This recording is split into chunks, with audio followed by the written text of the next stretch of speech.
안녕하십니까. 2023년 11월 2일 최병무 팩트 시작하겠습니다. 김만배 씨와 신앙님 두 사람의 관계, 그리고 두 사람의 허위 인터뷰 의혹, 이 부분에 대해서 검찰이 수사 중이죠. 그런데 신앙님 전 언론노조 위원장의 휴대전화를 포렌식 했다는 얘기는 벌써 오래전에 나왔습니다. 그래서 그 포렌식 결과가 하나둘씩 아마 취재, 보도가 시작됐다, 이렇게 말씀을 드릴 수가 있는데, 이거는 결국 크게 보면 대선 때 이재명 후보를 도와주기 위한 김만배 씨나 이런 사람들의 일종의 대장동 대책, 이런 거고, 조금 좁게 보면 김만배 씨와 신앙님 씨 간에 어떤 대화를 주고받았고, 그것이 대선 임박해서 뉴스타파의 이른바 허위 보도로 드러나게 됐는가 하는 부분인데, 그 과정에서 김만배 씨는 어떤 역할을 했고, 신앙님은 또 어떤 역할을 했고, 그 다음에 이 두 사람이 배후에 이재명 대표가 있느냐, 뭐 이런 것들이 이제 핵심 쟁점이 될 겁니다. 그 부분을 지금 들여다보고 있죠. 그런데 이제 김만배 씨와 신앙님 씨가 2021년 9월 15일에 만나서 인터뷰를 했는데, 이때 요지는 김만배 씨가 신앙님 씨한테 그렇게 얘기하죠. 윤석열 대검 중수부 이과장이 부산저축은행 수사를 할 당시에 대출 브로커인 조우영 씨를 불러서 커피를 타줘가면서 뭐 그냥 사건이 없어졌다. 근데 그 과정에서 본인이 조우영 씨의 변호를 하기 위해서 박영수 전 특검을 소개해줬다. 그러니까 마치 박영수 전 특검이 윤석열 당시 중수이과장한테 이 얘기를 해서 부산저축은행과 관련한 대장동 시드머니, 대장동의 최초 자금원, 이 부분에 대한 수사를 무마하는 바람에 대장동 사건이 있게 됐다. 그러니까 대장동 자기네들 개발이 가능해졌다. 뭐 이런 대목이죠. 그러니까 결국 윤석열 당시 검사가 부산저축은행 수사를 부실하게 하는 바람에 대장동 업자들의 어떤 자금 확보가 가능했다. 그러니까 윤석열이 몸통이다. 뭐 이런 식의 논리를 전개했던 겁니다. 자, 근데 두 사람 모두 이날 인터뷰에 대해서, 그건 정식 인터뷰가 아니고요. 그냥 오래간만에 만나서 커피 한잔 하면서 대화한 건데, 그걸 신앙님이 녹음했다. 그래서 나중에 뉴스타파에 보도하도록 했다. 뉴스타파도 그걸 또 거두절미 짜깁기 해서 조작 보도를 한 거죠. 그랬다. 이렇게 주장을 해왔습니다. 그런데 신앙님 씨의 휴대전화를 포렌식해 보니까, 이게 서울신문 취재인데, 2021년 10월 12일쯤에 신앙님 씨가 김만배 씨한테 문자 메시지를 보냅니다. 여기에 보면 메시지가 아니라 메신저를 타격할 필요가 있다, 뭐 이런 취지로 보냈다고 합니다. 그럼 여기서 얘기하는 메시지는 뭐고 메신저는 뭘까? 그러려면 이제 2021년 10월 12일쯤의 당시 상황을 우리가 돌이켜봐야 되는 겁니다. 유동규 전 성남도시개발공사 기획본부장이 구속된 것이 9월 말입니다. 그해 9월 말. 그리고 구속되자마자 정영학 회계사죠. 천화동인 5호의 소유주입니다. 이 사람이 정영학 녹취록이라는 걸 검찰에 제출을 합니다. 그거는 물론 자기가 포함된 김만배, 유동규, 남욱 뭐 이런 사람들과 그동안에 여기 커피숍 어디 등등에서 만나서 나눈 대화를 녹음한 겁니다. 자기 방어를 위한 거겠죠. 근데 그때 한참 이제 정영학 녹취록이 검찰에 제출됐다 그러면서 그 녹취록 내용에 이런 게 있다. 왜냐면 워낙 양이 방대하니까. 그래서 이제 그런 것들이 막 보도가 될 때입니다. 그러니까 이때 메시지라는 것은 아마도 정영학 녹취록 그 내용을 얘기하는 것일 것이고, 메신저는 정영학을 얘기하는 거예요. 정영학 회계사를 얘기하는 걸로 보인다. 이건 뭐 아직 신앙님 씨를 이 부분과 관련해서 조사한 건 아니니까 그렇게 보인다. 나중에 이제 신앙님 씨 조사해서 물어보면 되겠죠. 그럼 뭐 엉뚱하게 뭐 둘러대거나 뭐 이럴 텐데, 어찌됐든 간에 이 메시지를 공격할 수 없을 때 메신저를 공격한다는 거는 언론계에서는 뭐 다 알려진 얘기들입니다. 아마 방송 패널들에서 그런 논평을 하는 것도 많이 들어보셨을 겁니다. 그러니까 메시지 자체는 부인할 수가 없으면 원래 그 사람이 거짓말을 많이 해요. 뭐 이런 식으로 얘기해서 이 메시지 자체가 거짓말일 수 있다. 뭐 이런 얘기를 하는 거죠.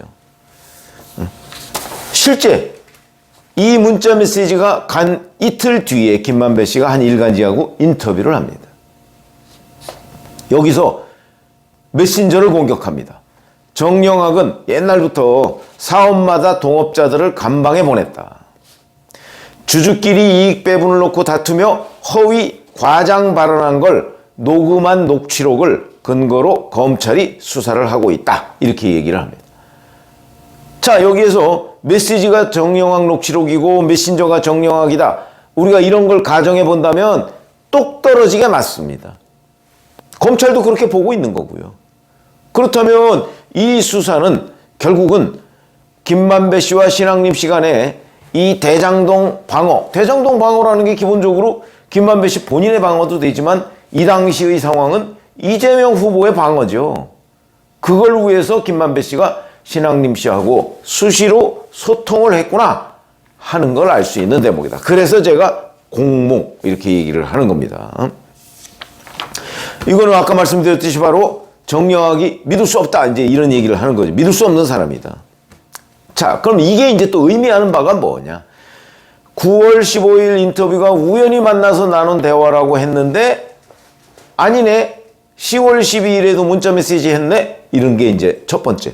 그러니까 그동안에 문자 메시지 조언 이거 하나뿐만이 아니고 또 계속 있었을 가능성도 있습니다. 휴대전화 포렌식 했으니까. 그리고 실제 9월 15일 인터뷰하고 나서 이틀 뒤인 9월 17일에 두 사람이 다시 만난 정황도 또 휴대전화에 담겨 있다고 합니다. 아마 그것도 녹음됐다고 하는 것 같더라고요. 그러면 9월 15일 만나, 이틀 뒤인 9월 17일 만나, 10월 12일 문자 메시지 해. 지금 드러난 것만 3개.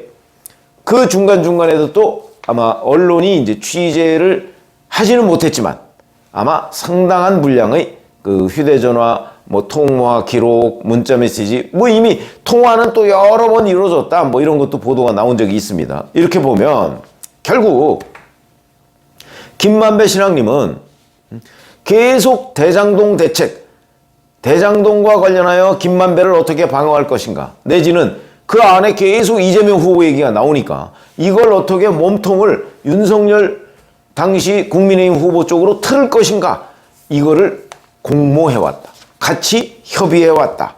이런 얘기가 되는 거죠.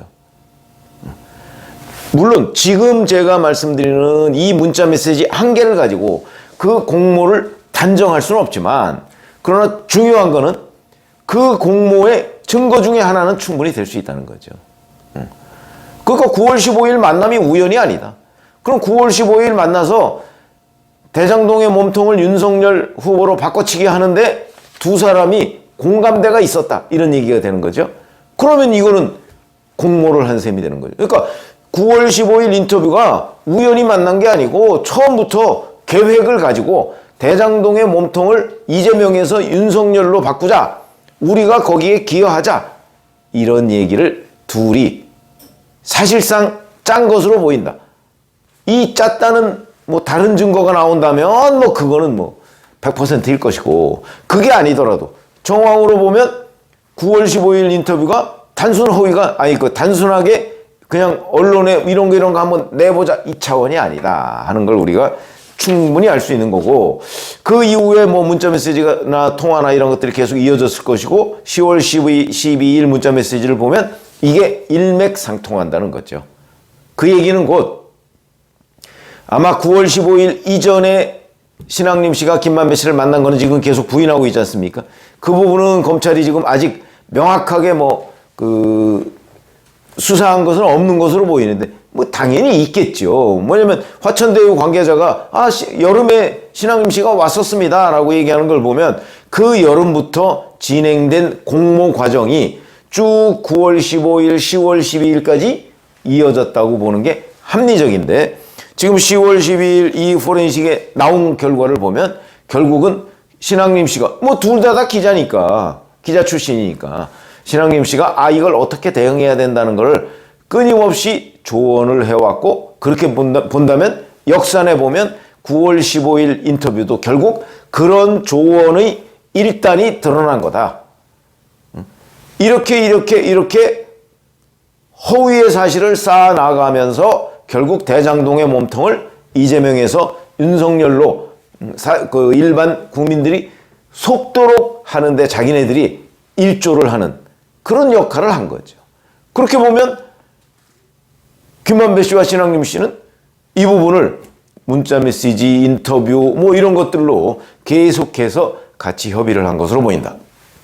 앞으로 이 결론이 어떻게 나올지 모르지만 지금 이런 정황만 놓고 보면 결국 신학림과 그 김만배는 이 대장동의 이재명 방어에 공동으로 협력한 사이다 하는 아마 결론이 나올 것으로 보이고, 신학림 전 언론노조 위원장은 이 부분과 관련해서 아마 구속 가능성까지 점쳐지고 있습니다. 뭐 또 뭐 영장이 뭐 발부가 될 것인지야 좀 별개의 얘기지만 요즘 뭐 사법부가 그러니까 그렇지만 여하튼 그 가능성까지 거론되고 있다. 이렇게 말씀을 드리겠습니다. 고맙습니다.